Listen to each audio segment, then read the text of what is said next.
Hi guys, welcome back. This is the last episode of the vinyl deep dives, and we have none other than the Raising Sand by Robert Plant and Alison Krauss. The highly anticipated episode that many of you wanted to see. This album was in quite a few of the polls that I was doing each week, and it never quite won them, so I thought I would do a special episode for this album that I know a lot of you love. And I hope you have enjoyed this series. I've enjoyed researching about the albums and learning a lot of stuff I didn't know. This one is a very special album to me because it was one of those albums that came out at a very poignant time in my teen years. You know, when you have those those moments, those defining moments where you connect songs to that experience, and this was definitely the case with this album when I was going through some awkward times as a teenager. I used to love to just escape with this album, and this album is very rich and full of lots of adventures and history and characters. So we're gonna have a look at that today. Okay, so this album was released in 2007. Robert Plant, for those of you who don't know, is from Led Zeppelin, who was very big in the 70s. And Robert Plant went on to have his own solo career. And Alison Krauss is a bluegrass country singer who has had a very successful solo career, as well as working with a group called Union Station. She emerged, I think, in the late 80s, and she has had she's had a steady career ever since, I believe. She's released a few solo albums, and these two came together in 2007 to release this. I'm sure they got together earlier than that to prepare and record, but they released this album 2007. They drafted a follow-up album in 2010. However, that wasn't ever released. I don't think it ever went through.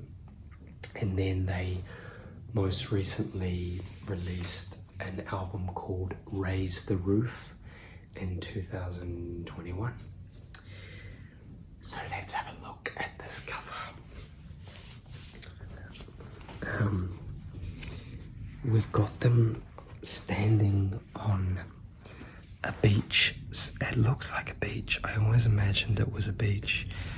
And I love the graininess of the photos. It kind of looks like, it looks a little bit like a sketch, but I love the candidness of it. Like they were just, you know, talking about something and then they took the photo. It's just really nice. I absolutely love it. And in here we've got the credits, and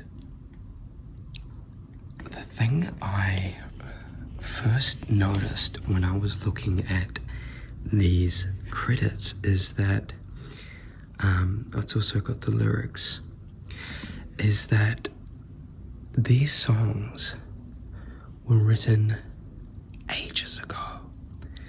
This Rich Woman 1955, that was when it was written by Dorothy Labostri, McKinley Millett, and Polly Come Home 1969.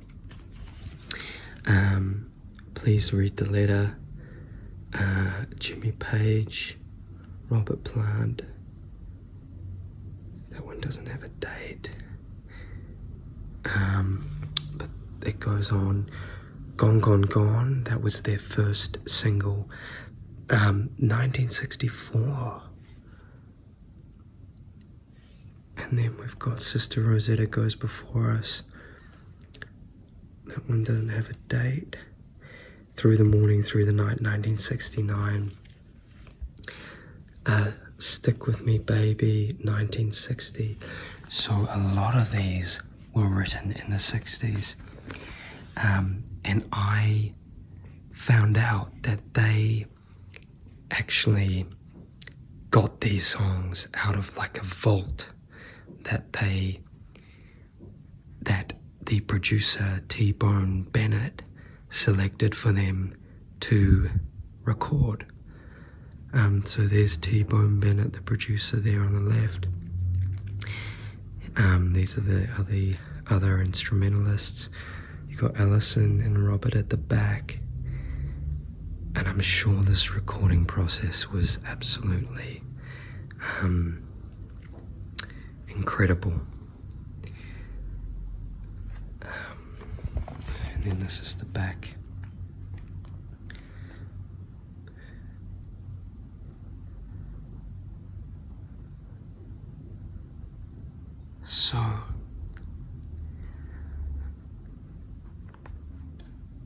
So this, so these songs were basically buried for 40 something years. They may have been, some of them may have been recorded and released by other artists, but this was the first time I heard of the idea of vault tracks, long before Taylor Swift had done them or anyone else. I was like, oh, these people keep songs tucked away. There's actually, I heard that Dolly Parton has written a song that she would like released like in like 100 years or something, and I find it's almost like a time capsule. I find that idea so fascinating. So these two got together, found a whole lot of these magical songs from the 60s and recorded and released them. And I think there's so many elements to the success of this album, but I think that fact alone is one of the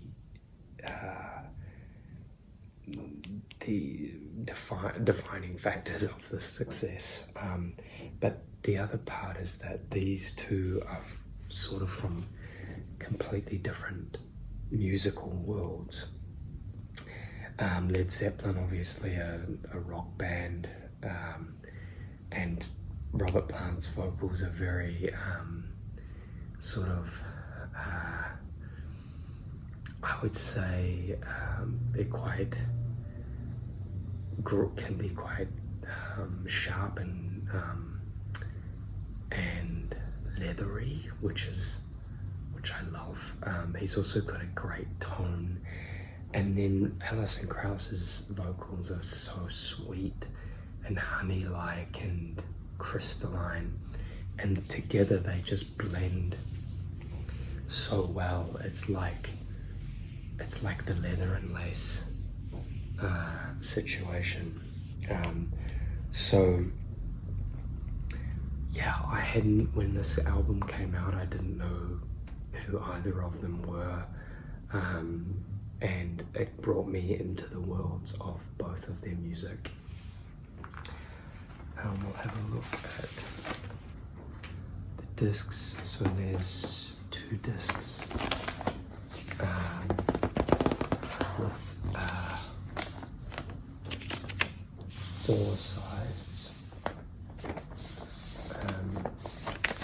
Side 1 has Rich Woman Killing the Blues, Sister Rosetta Goes Before Us, and Polly Come Home.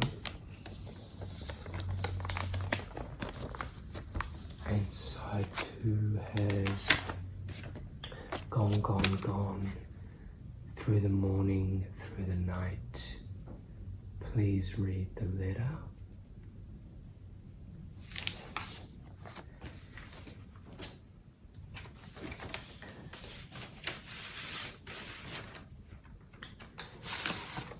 And side 3, I'll just get up to show you this. Tremble Rose, Fortune Teller, Stick With Me Baby. Again, we're at the beach. Rounder, that must be the studio. And then side 4, Nothing, Let Your Loss Be Your Lesson, Your Long Journey. So, yeah, we're blending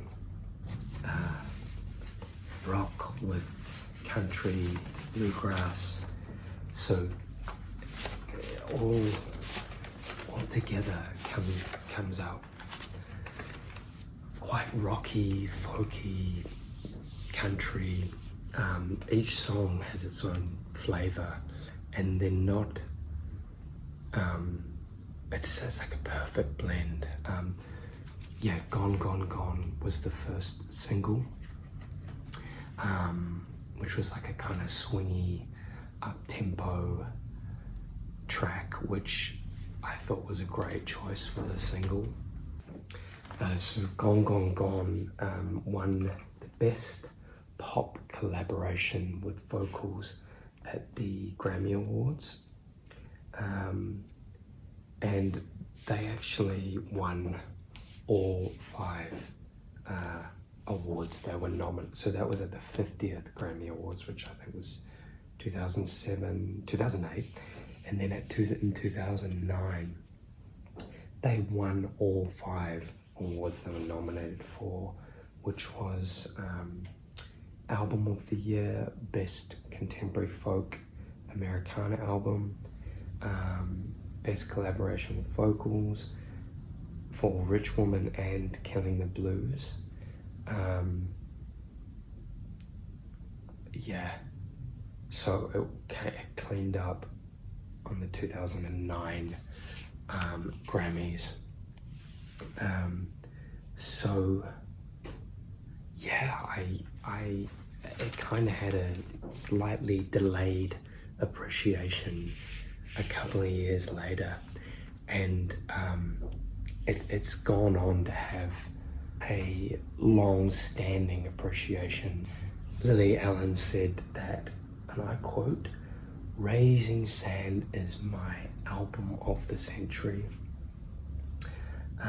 So a lot of people appreciate this album that I think originally it kind of grew. I think it's like a grower. It's like it probably will have more success in the future as well.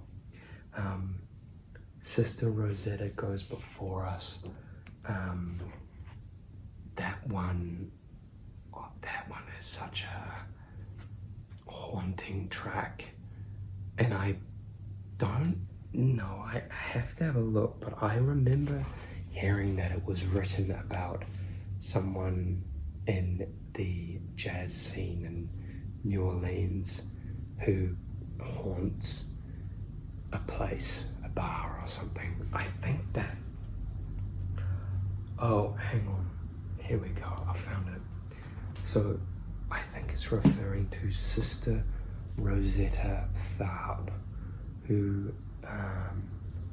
was this American singer, songwriter, guitarist.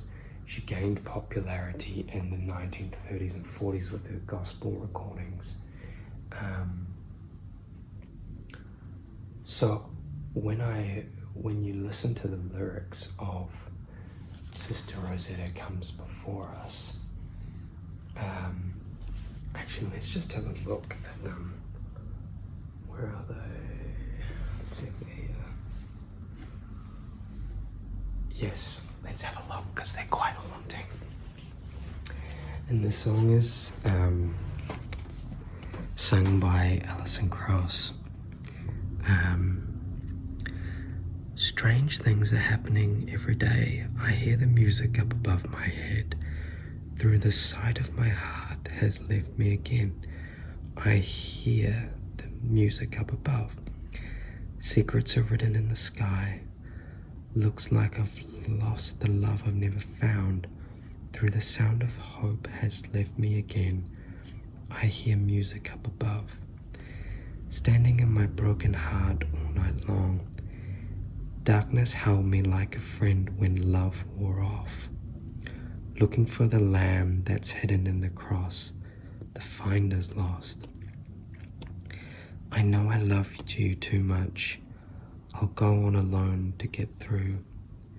I hear Rosetta singing in the night, echoes of light that shine like stars after they're gone. Tonight she's my guide as I go on alone with the music up above. Alison Krauss also did the fiddle. And that was written by Sam Phillips. So I'm going to quickly find out who Sam Phillips is. And see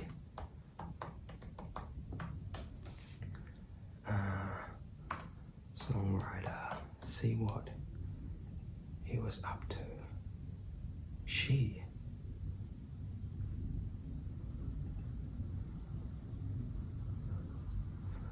So